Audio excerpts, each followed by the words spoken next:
Bonjour et bienvenue sur Médian TV. Le forum Maroc diplomatique Sahara s'est tenu ce week-end à Dakhla, la perle du sud du Maroc. C'était l'occasion pour réaffirmer l'engagement panafricain du Maroc, son attachement également aux idéaux de paix et de développement. Cet événement a vu la participation de nombreuses personnalités nationales et au-delà. Quels ont été donc les temps forts de cet événement organisé donc par le groupe Maroc diplomatique? On en parle tout de suite avec le cofondateur de ce groupe, Hassan Alaoui, qui était donc à l'œuvre durant ce forum. Bonjour à vous, Hassan Alaoui, et merci d'avoir accepté notre invitation. C'est moi qui vous remercie. Bonjour. Alors, je le disais, beaucoup d'événements intéressants ont eu lieu ce week-end. On va y revenir tout à l'heure avec vous. Mais faisons un peu la synthèse de ce qu'il faut retenir de cet événement organisé par votre groupe à Dakhla. Oui, alors je précise que c'est la deuxième réunion, je veux dire, de ce type, c'est-à-dire ce qu'on appelle Maroc diplomatique Sahara. Et donc, la ville de Dakhla a, encore une fois, été choisie pour justement les enjeux régionaux et continentaux, voire internationaux qui sont devant nous. Et donc, aussi, surtout, le rôle et la place du Maroc dans cette situation inédite qui est, je dirais, la transformation l'Afrique en ce moment, avec ses aspects bien sûr positifs, mais aussi ses crises et ses menaces. Et donc, nous avons pensé que la place et le rôle du Maroc, c'est quand même, je veux dire, une dimension particulière à souligner, à mettre en exergue, parce que le Maroc, c'est un pays, je veux dire, panafricain, comme vous disiez, et c'est surtout une une nation, enfin une puissance entre guillemets relative, je veux dire, qui y est appelée, je veux dire, à coordonner les efforts interafricains des pays qui sont et qui désirent évidemment réunir et s'attacher à ces principes que sont la paix et la prospérité. Parce qu'il n'y a pas de paix s'il n'y a pas de prospérité, et inversement, il n'y a pas de prospérité s'il n'y a pas de paix. Et c'est surtout cette dimension que nous avons mise en exergue pendant ces 2 jours, où évidemment des experts nationaux et internationaux, des ministres, des membres du gouvernement, des universitaires, des journalistes et toute une partie de la société civile sont venus évidemment témoigner un petit peu de leur, je dirais, leur exigence et leur vision de ce que devrait être une politique ou une diplomatie active sur ce plan. Nous avons été honorés d'avoir, je vais dire, reçu une représentante de M. Nasser Bourita, ministre des Affaires étrangères, qui évidemment a fait lecture de son discours, je veux dire du ministre, un discours très riche et très dense qui a évidemment fixé les caps et les orientations et qui s'est aussi intégré dans, si vous voulez, la problématique que nous avons traitée et que nous avons mis évidemment en évidence, à savoir le rôle du Maroc dans ce continent. Alors, j'imagine que, comme vous l'avez dit, ce message du ministère marocain des Affaires étrangères par rapport au contexte actuel a tout son sens si on voit les évolutions qui se passent dans notre environnement voisin. Oui, le discours de M. Bourita était un discours majeur. Rarement, je veux dire, personnellement, j'ai vu une densité et une pédagogie aussi, avec des objectifs fixés et surtout une explication de ce qu'est aujourd'hui la diplomatie du Maroc, du Royaume du Maroc, qui est inscrite évidemment dans l'exigence fondamentale de Sa Majesté le roi Mohamed VI et qui évidemment nous donne la mesure encore de la continuité d'une diplomatie qui repose sur la paix, la sécurité.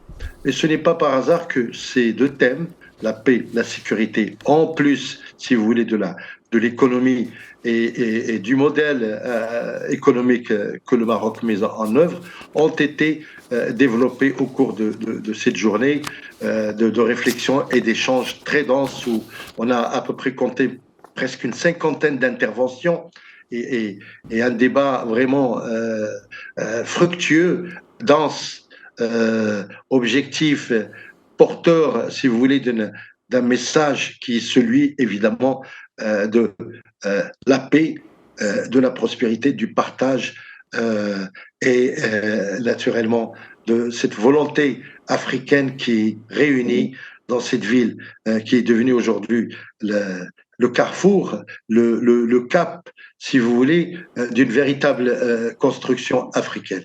Et Mhm. donc, aujourd'hui, la crise étant ce qu'elle est en Afrique, au niveau, si vous voulez, du Sahel, nous sommes interpellés.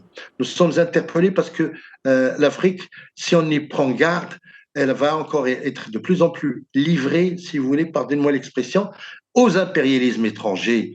Et je les cite même, si vous voulez, il y a aujourd'hui la Chine et la Russie qui sont dans les portes, qui sont, ou pour dire encore pire, ils sont au cœur de l'Afrique, ils transposent leur rivalité et c'est à qui ira le plus loin dans la conquête des pays africains. Et nous sommes là, nous, Africains, en train de regarder, je veux dire, une situation inédite qui est, pardon, celle de la conquête par de puissances étrangères et en cela aussi aidé par certains pays africains eux-mêmes, n'est-ce pas, qui ne dérogent pas j'allais dire, à ce défaut, à cette dramatique situation de livrer leur pays à ces puissances. Et donc, à nous, Africains, et le Maroc se fait fort de le souligner, à nous, Africains, de reprendre nos forces, d'unir nos efforts, de coordonner nos actions pour évidemment répondre, je veux dire, apporter la riposte et la réponse idoine qu'il faut à ces enjeux inédits et dangereux. Mhm. Alors, beaucoup de thématiques ont été abordées, comme vous l'avez dit.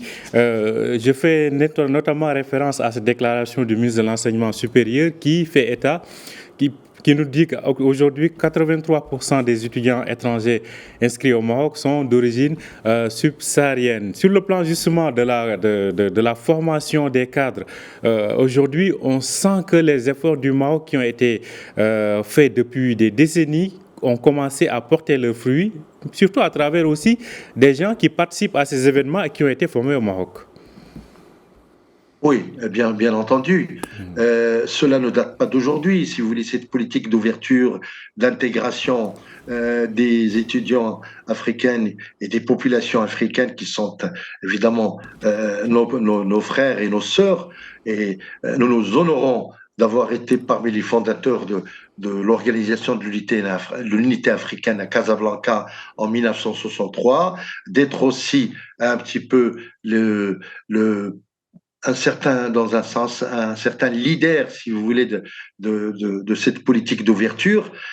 Preuve en est que, comparativement, malheureusement, à ce qui se passe en Tunisie, le Maroc peut se prévaloir de cette politique d'ouverture, en ce sens que nous sommes arrivés aujourd'hui avec, malgré tout, toutes les difficultés de ce qu'on appelle l'immigration et tout ça, illégal entre guillemets et tout, le Maroc quand même a régularisé plus de 50 000 citoyens jeunes africains qui sont au Maroc, qui suivent leurs études, qui travaillent même, qui sont engagés par des contrats et qui se sentent vraiment intégrés, mais alors totalement et je vais dire très honorablement dans le tissu économique et social du Maroc.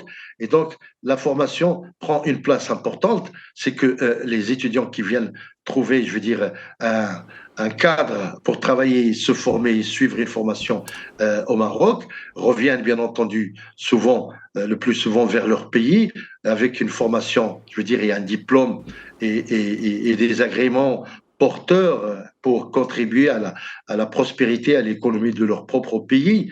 Et donc, c'est normal, l'université marocaine, c'est par excellence l'université interafricaine. Et c'est pour ça que le ministre de l'enseignement, je veux dire, supérieur, l'a mis en exergue, l'a souligné, et aussi l'exposé, si vous voulez, du président de la CDG, qui a, je veux dire, interagi, je veux dire, par son discours sur ce phénomène, si vous voulez, d'intégration nécessaire et urgent de l'économie marocaine avec l'Afrique. Donc, je rappelle que plus de 23 400 étudiants étrangers sont inscrits, suivent leurs études au Maroc, dont plus de 19 000 sont donc d'origine d'Afrique subsaharienne, selon les chiffres donnés par le ministre de l'Enseignement supérieur, Abdelatif Miraoui. Alors, le forum... Il n'y a pas que cet aspect, il n'y a pas que cet aspect universitaire. Il y a l'aspect aussi de la formation militaire. Les écoles militaires marocaines reçoivent, si vous voulez, les élites, enfin les étudiants africains, qui se forment ici, qui partent ensuite avec un diplôme, je veux dire, et une formation très consolidée. Et pour nous, évidemment, le chiffre est honorable parce que notre vocation, c'est celle du partage et aussi celle, d'une certaine manière, du don de soi à nos frères africains. Et Miraoui, bien sûr, M. Miraoui a mis en exergue cette évidence qui est au Maroc aujourd'hui ce que la fierté peut être à un travail partagé, à une mission partagée aussi. Et donc, c'est une évidence aujourd'hui. Et nous allons encore de l'avant dans cette dimension.